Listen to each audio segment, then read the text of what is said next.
Konstitusi adalah keseluruhan sistem ketatanegaraan suatu negara yang berupa kumpulan peraturan yang membentuk. Maka kita mempunyai dua macam pengertian tentang konstitusi, yaitu dalam arti luas dan dalam arti sempit. Yang pertama yaitu dalam arti luas, konstitusi merupakan suatu peraturan baik tertulis maupun tidak tertulis yang menentukan bagaimana lembaga negara dibentuk dan dijalankan. Sedangkan dalam arti sempit, konstitusi merupakan suatu dokumen atau seperangkat dokumen yang berisi aturan-aturan dasar untuk menyelenggarakan negara. Di Indonesia, konstitusi yang pernah berlaku yaitu ada Undang-Undang Dasar 1945, kemudian ada Undang-Undang Dasar Republik Serikat, ada Undang-Undang Sementara Republik Indonesia, dan yang terakhir Undang-Undang Dasar 45 hasil amandemen. Salah satu hal yang menjadi pentingnya Undang-Undang Dasar sebagai konstitusi adalah sumber dan pedoman hukum tertinggi bangsa Indonesia dalam menegakkan peraturan di negara kita.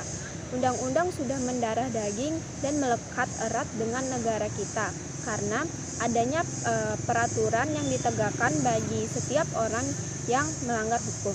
Adanya Undang-Undang Dasar 1945 ini dapat membuat semakin kuatnya konstitusi negara dalam menegakkan keadilan. Peran Undang-Undang Dasar sebagai konstitusi negara berfungsi sebagai hukum tertinggi sehingga dijadikan pedoman hukum dan sikap peraturan perundangan di bawahnya. Setiap tindakan dan kebijakan pemerintah harus sesuai dan berpedoman pada Undang-Undang Dasar 1945.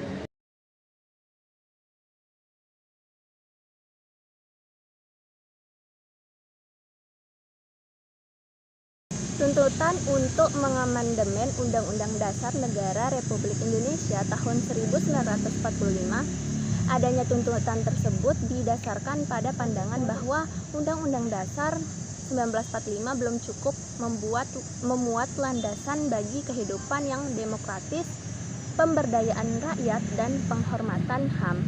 Selain itu, di dalam isi Undang-Undang Dasar 1945 juga terdapat pasal-pasal yang bisa menimbulkan banyak penafsiran atau lebih dari satu tafsir, atau bisa disebut dengan multitafsir, dan membuka peluang bagi penyelenggaraan negara yang otoriter, sentralistik, tertutup, dan berpotensi tumbuhnya ruang praktik korupsi, kolusi, dan nepotisme atau KKN.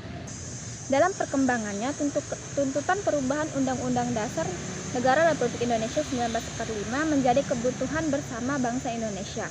Berdasarkan hal tersebut, Majelis Permusyawaratan Rakyat hasil pemilu 1999 sesuai dengan kewenangannya yang diatur dalam pasal 37 Undang-Undang Dasar 1945 melakukan perubahan secara bertahap dan sistematis dalam 4 kali perubahan, yaitu perubahan pertama pada Sidang Umum MPR 1999.